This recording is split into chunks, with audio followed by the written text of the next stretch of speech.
I have great pleasure in welcoming the Prime Minister, Minister for Foreign Affairs, Minister for Health and Minister for Communication of the State of Israel, His Excellency Benimin Netanyahu. I invite him to address the Assembly.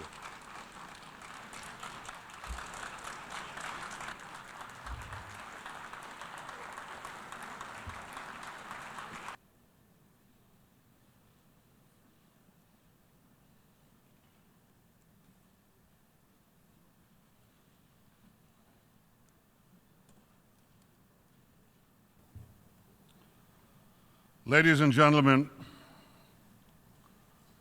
I bring you greetings from Jerusalem, the city in which the Jewish people's hopes and prayers for peace for all of humanity have echoed throughout the ages. 31 years ago, as Israel's ambassador to the United Nations, I stood at this podium for the first time. I spoke that day against a resolution sponsored by Iran to expel Israel from the United Nations. Then as now, the UN was obsessively hostile towards Israel, the one true democracy in the Middle East. Then as now, some sought to deny the one and only Jewish state a place among the nations. I ended that first speech by saying, "Gentlemen, check your fanaticism at the door." More than 3 decades later, as the Prime Minister of Israel, I'm again privileged to speak from this podium. And for me, that privilege has always come with a moral responsibility to speak the truth. So after 3 days of listening to world leaders praise the nuclear deal with Iran, I begin my speech today by saying, ladies and gentlemen, check your enthusiasm at the door. You see, this deal doesn't make peace more likely. By fueling Iran's aggressions with billions of dollars in sanctions relief, it makes war more likely. Just look at what Iran has done in the last 6 months alone, since the framework agreement was announced in Lausanne. Iran boosted its supply of devastating weapons to Syria. Iran sent more soldiers of its Revolutionary Guard into Syria. Iran sent thousands of Afghani and Pakistani Shiite fighters to Syria. Iran did all this to prop up Assad's brutal regime. Iran also shipped tons of weapons and ammunition to the Houthi rebels in Yemen, including another shipment just 2 days ago.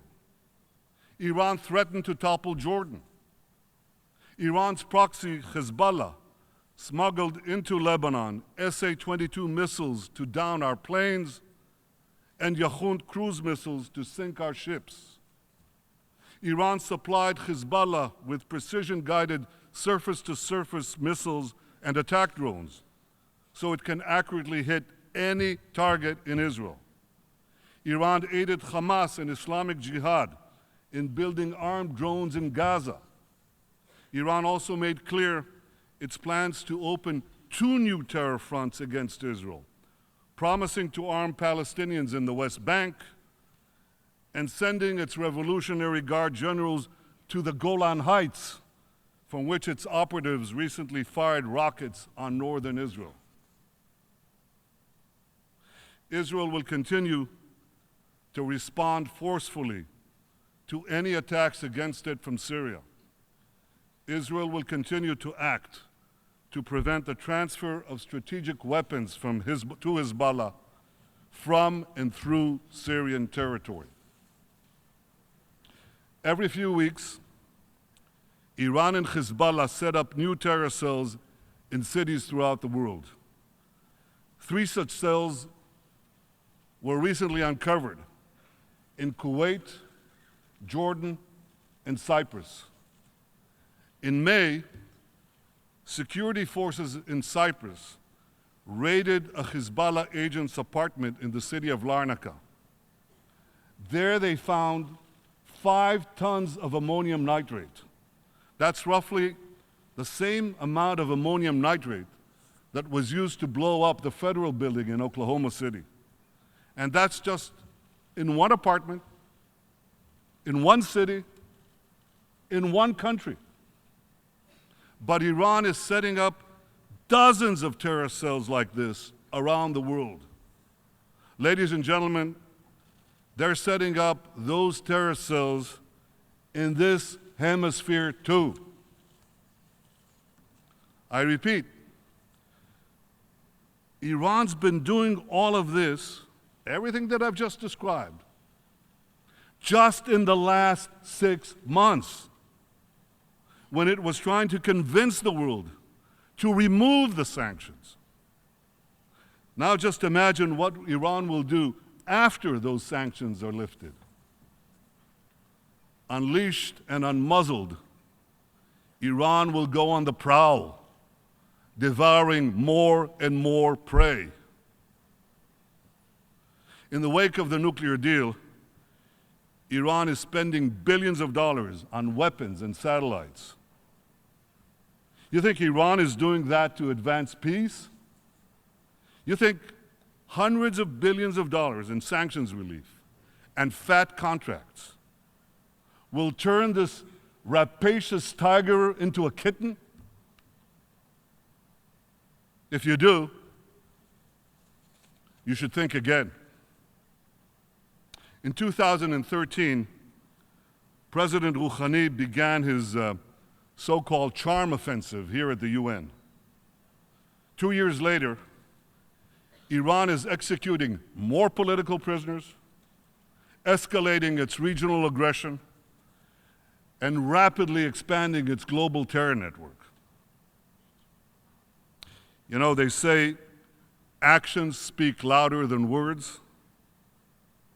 But in Iran's case, the words speak as loud as the actions.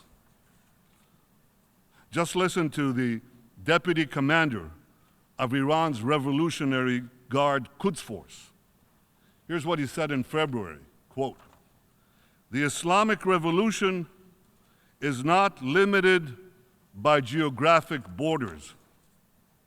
He boasted that Afghanistan, Iraq, Lebanon, Syria, Palestine, and Yemen are among the countries being, quote, "conquered by the Islamic Republic of Iran," end quote.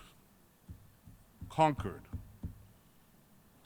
And for those of you who believe that the deal in Vienna will bring a change in Iran's policy, just listen to what Iran's supreme leader, Ayatollah Khamenei, said 5 days after the nuclear deal was reached. Quote, "Our policies towards the arrogant government of the United States will not change. The United States," he vowed, "will continue to be Iran's enemy." While giving the mullahs more money is likely to fuel more repression inside Iran, it will definitely fuel more aggression outside Iran. As the leader of a country defending itself every day against Iran's growing aggression, I wish I could take comfort in the claim that this deal blocks Iran's path to nuclear weapons. But I can't, because it doesn't. This deal does place several constraints on Iran's nuclear program, and rightly so, because the international community recognizes that Iran is so dangerous. But you see, here's the catch.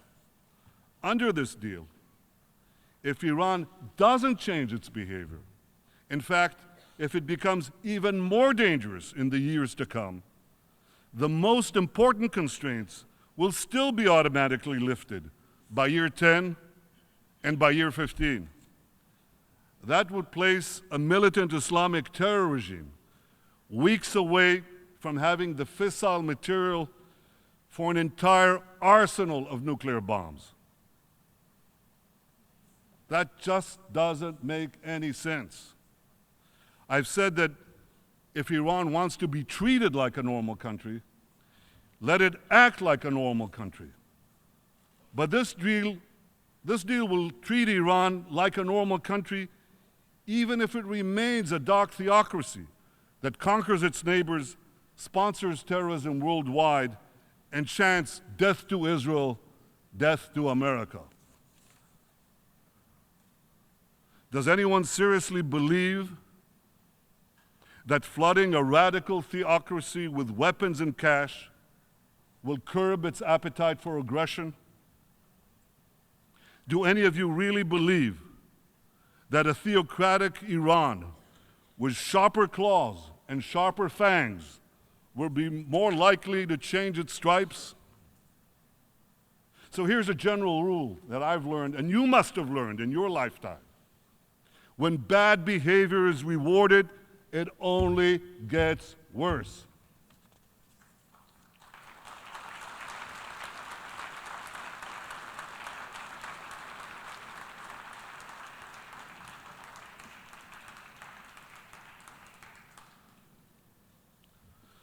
Ladies and gentlemen, I've long said that the greatest danger facing our world is the coupling of militant Islam with nuclear weapons. And I'm gravely concerned that the nuclear deal with Iran will prove to be the marriage certificate of that unholy union. I know that some well-intentioned people sincerely believe that this deal is the best way to block Iran's path to the bomb. But one of history's most important, yet least learned lessons is this: the best intentions don't prevent the worst outcomes. The vast majority of Israelis believe that this nuclear deal with Iran is a very bad deal. And what makes matters even worse is that we see a world celebrating this bad deal, rushing to embrace and do business with a regime openly committed to our destruction. Last week, Major General Salehi, the commander of Iran's army, proclaimed this, quote, "We will annihilate Israel for sure. We are glad that we are in the forefront of executing the Supreme Leader's order to destroy Israel." End quote. And as for the Supreme Leader himself, a few days after the nuclear deal was announced, he released his latest book. Here it is. It's a 400-page screed detailing his plan to destroy the state of Israel.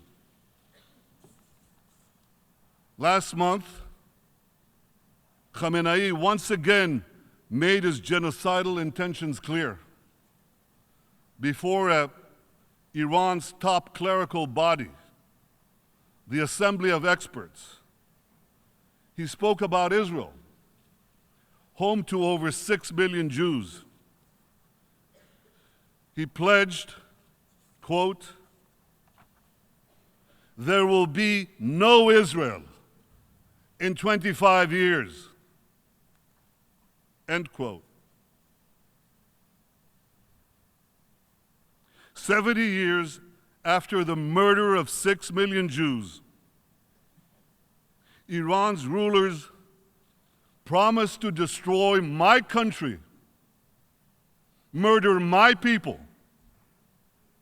and the response from this body, the response from nearly every one of the governments represented here has been absolutely nothing. Utter silence. Deafening silence.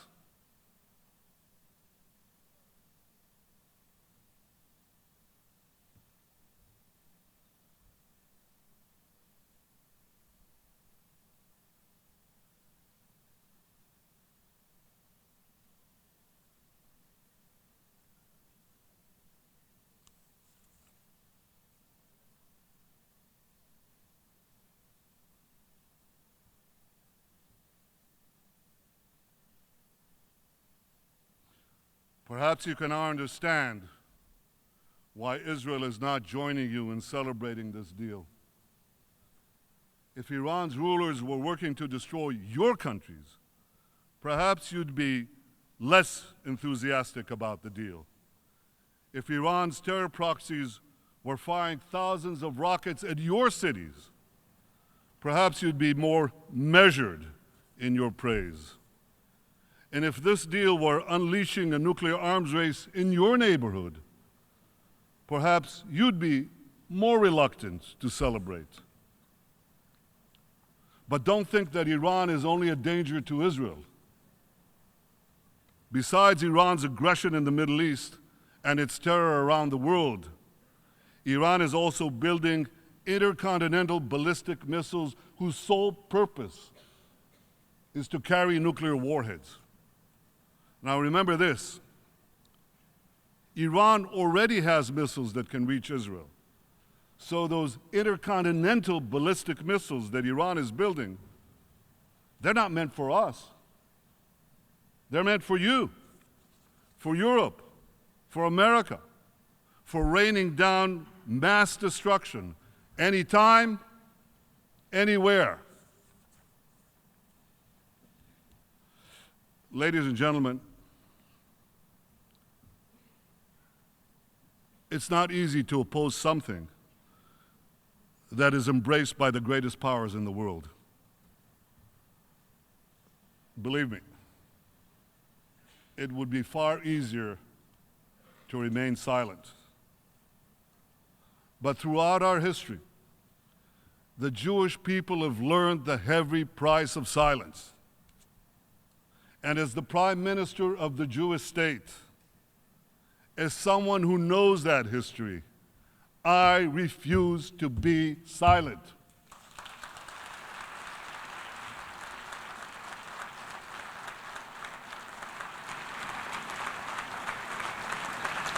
I'll say it again.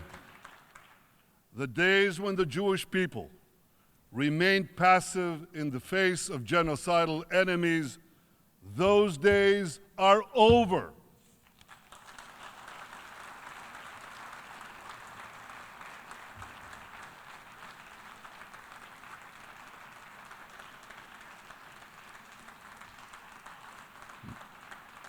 Not being passive means speaking up about those dangers. We have, we are, we will. Not being passive also means defending ourselves against those dangers. We have, we are, and we will.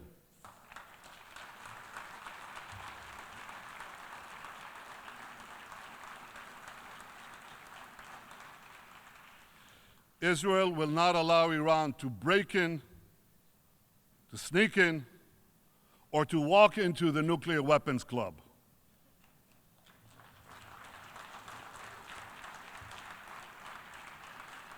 I know that preventing Iran from developing nuclear weapons remains the official policy of the international community. But no one should question Israel's determination to defend itself against those who seek our destruction. For in every generation, there were those who rose up to destroy our people. In antiquity, we faced destruction from the ancient empires of Babylon and Rome. In the Middle Ages, we faced inquisition and expulsion. And in modern times, we face pogroms and the Holocaust. Yet the Jewish people persevered. And now another regime has arisen, swearing to destroy Israel. That regime would be wise to consider this. I stand here today representing Israel, a country 67 years young, but the nation state of a people nearly 4,000 years old. Yet the empires of Babylon and Rome are not represented in this Hall of Nations. Neither is the 1,000-year Reich. Those seemingly invincible empires are long gone. But Israel lives. The people of Israel live. Am Yisrael Chai.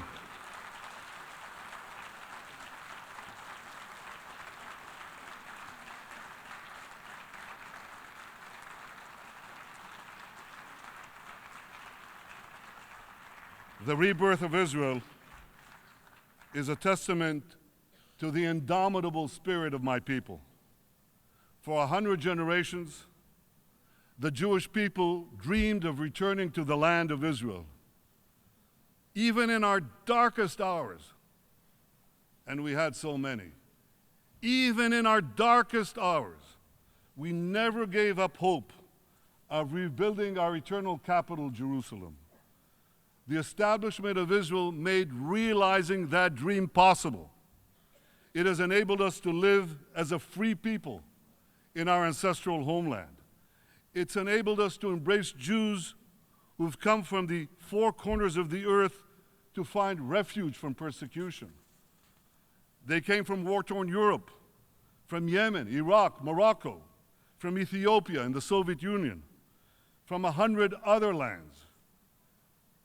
And today, as a rising tide of anti-Semitism once again sweeps across Europe and elsewhere, many Jews come to Israel to join us in building the Jewish future. So here's my message to the rulers of Iran. Your plan to destroy Israel will fail.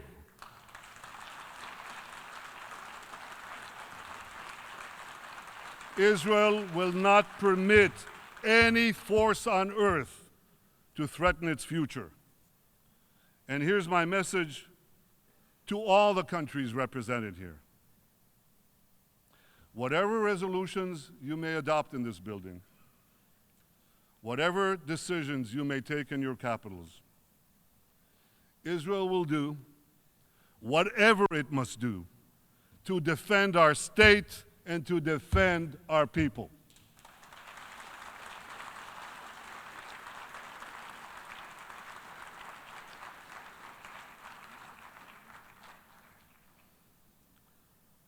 Distinguished delegates,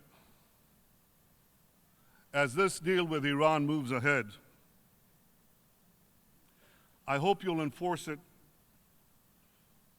How can I put this?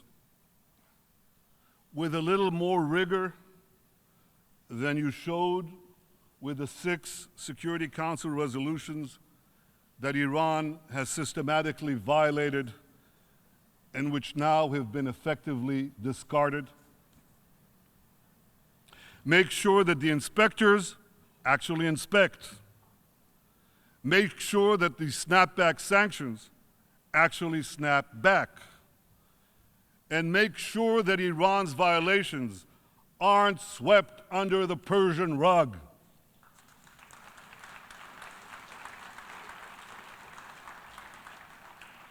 Well, of one thing I can assure you, Israel will be watching closely. What the international community now needs to do is clear. First, make Iran comply with all its nuclear obligations. Keep Iran's feet to the fire.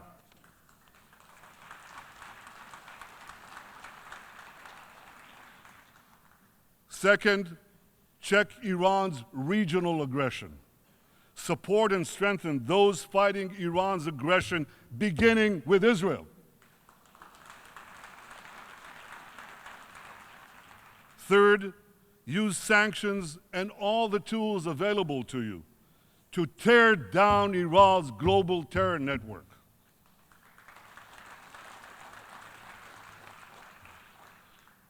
Ladies and gentlemen, Israel is working closely with our Arab peace partners to address our common security challenges from Iran and also the security challenges from ISIS and from others.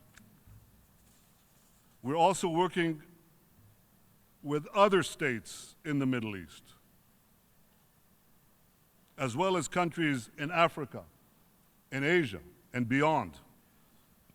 Many in our region know that both Iran and ISIS are our common enemies. And when your enemies fight each other, don't strengthen either one, weaken both.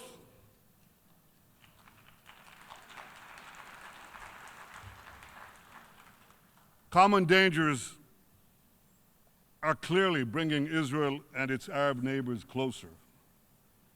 And as we work together to thwart those dangers, I hope we'll build lasting partnerships for security, for prosperity, and for peace. But in Israel, we never forget one thing. We never forget that the most important partner that Israel has always been and will always be the United States of America.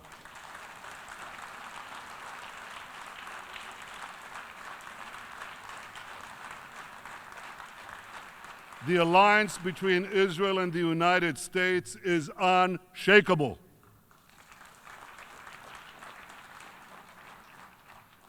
President Obama and I agree on the need to keep arms out of the hands of Iran terror proxies. We agree on the need to stop Iran from destabilizing countries throughout the Middle East. Israel deeply appreciates President Obama's willingness to bolster our security, help Israel maintain its qualitative military edge, and help Israel confront the enormous challenges we face. Israel is grateful that this sentiment is widely shared by the American people and its representative in Congress, by both those who supported the deal and by those who opposed it.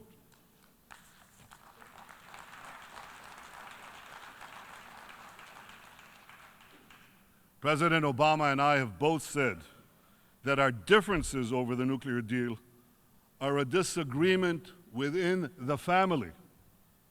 But we have no disagreement about the need to work together to secure our common future. And what a great future it could be. Israel is uniquely poised to seize the promise of the 21st century.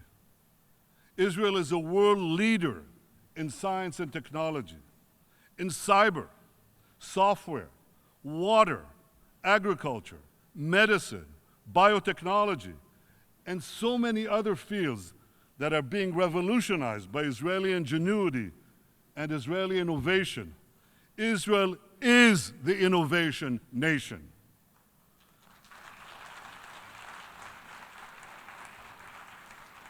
Israeli know-how is everywhere. It's in your computer's microprocessors and flash drives. It's in your smartphones when you send instant messages and navigate your cars.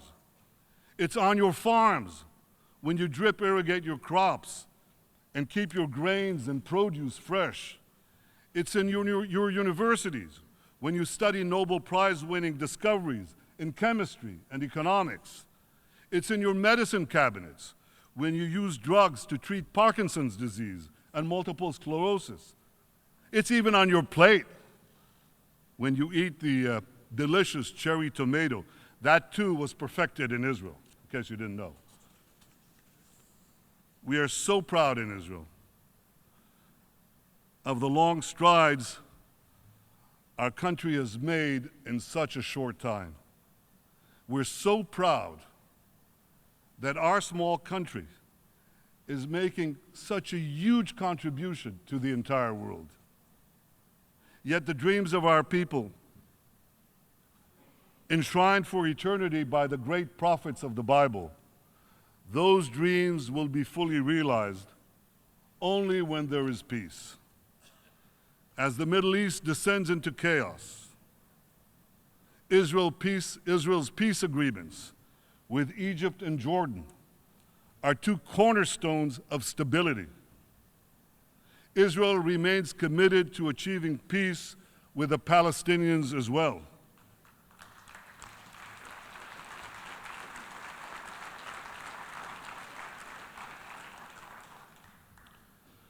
Israelis know the price of war.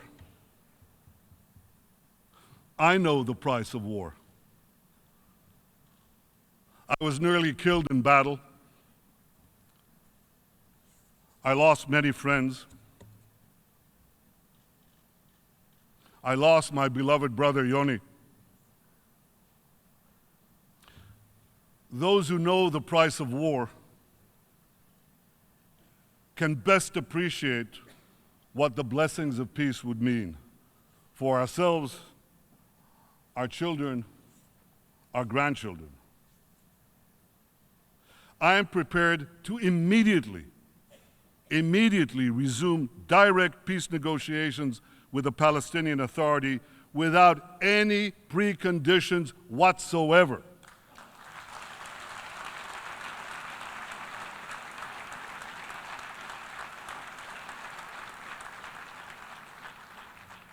Unfortunately, President Abbas said yesterday that he is not prepared to do this.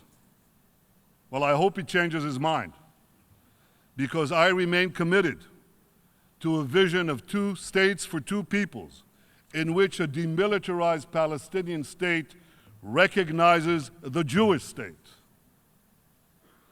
You know, the peace process began over 2 decades ago.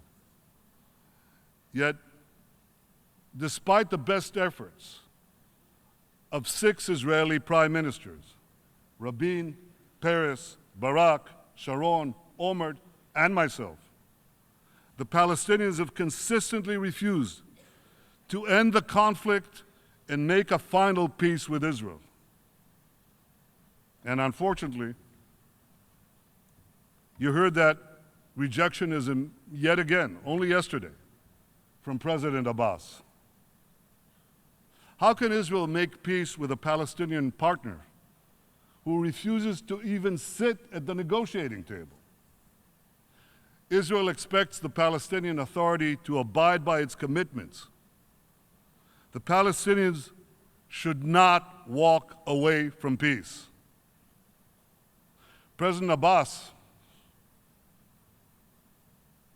I know it's not easy.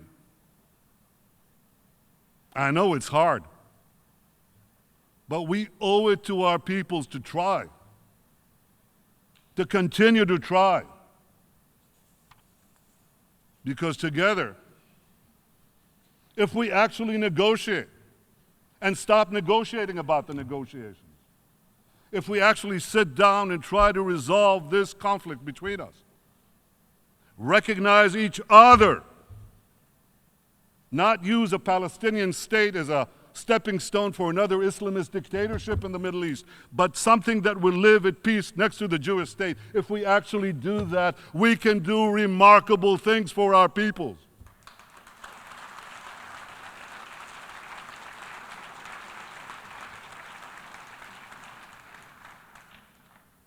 The UN can help advance peace by supporting direct, unconditional negotiations between the parties.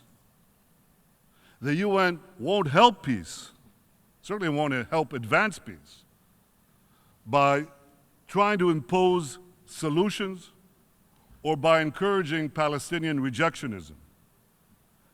And the UN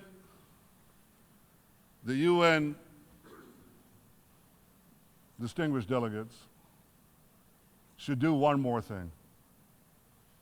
the UN should finally rid itself of the obsessive bashing of Israel. Here's just one absurd example of this obsession. In 4 years of horrific violence in Syria, more than 250,000 people have lost their lives. That's more than 10 times the number of Israelis and Palestinians combined who've lost their lives in a century of conflict between us. Yet last year, this assembly adopted 20 resolutions against Israel and just one resolution about the savage slaughter in Syria. Talk about injustice. Talk about disproportionality. 20. Count them. One against Syria. Well, frankly, I'm not surprised. To borrow a line from Yogi Berra, the late, great baseball player and part-time philosopher, when it comes to the annual bashing of Israel at the UN, it's déjà vu all over again.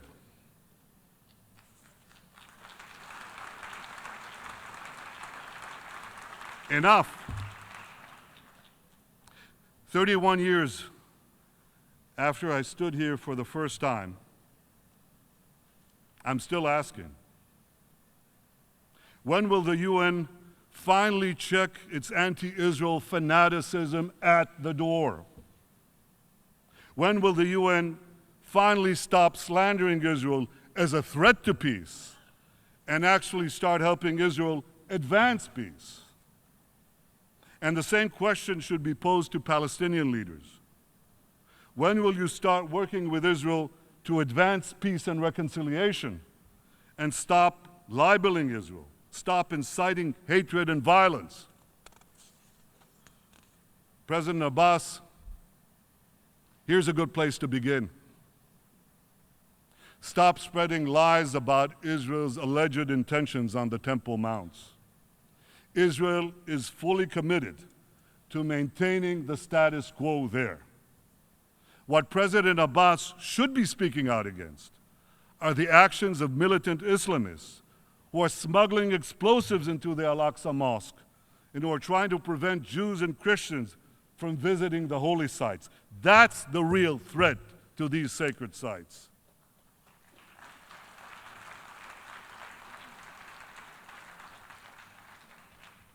A 1,000 years before the birth of Christianity, more than 1,500 years before the birth of Islam, King David made Jerusalem our capital, and King Solomon built the temple on that mount.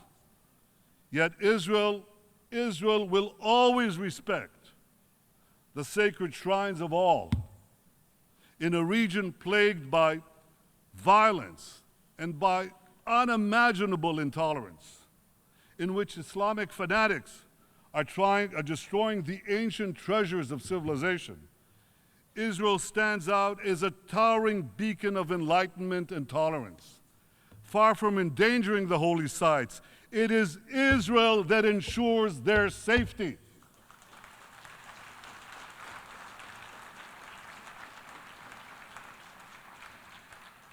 Because unlike the powers who have ruled Jerusalem in the past, Israel respects the holy sites and freedom of worship of all, Jews, Muslims, Christians, everyone.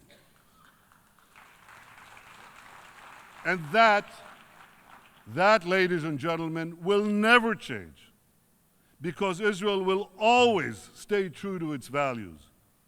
These values are on display each and every day when Israel's feisty parliament vigorously debates every issue under the sun, when Israel's Chief Justice sits in her chair at our fiercely independent Supreme Court, when our Christian community continues to grow and thrive from year to year, as Christian communities are decimated elsewhere in the Middle East, when a brilliant young Israeli Muslim student gives her valedictorian address at one of our finest universities, and when Israeli doctors and nurses from the Israeli military treat thousands of wounded from the killing fields of Syria and thousands more in the wake of natural disasters from Haiti to Nepal. This is the true face of Israel. These are the values of Israel. And in the Middle East, these values are under savage assault by militant Islamists who are forcing millions of terrified people to flee to distant shores. 10 miles from ISIS, a few hundred yards from Iran's murderous proxies, Israel stands in the breach, proudly and courageously defending freedom and progress. Israel is civilization's front line in the battle against barbarism. So here's a novel idea for the United Nations. Instead of continuing the shameful routine of bashing Israel, stand with Israel. Stand with Israel as we check the fanaticism at our door. Stand with Israel as we prevent that fanaticism from reaching your door. Ladies and gentlemen, stand with Israel, because Israel is not just defending itself. More than ever, Israel is defending you.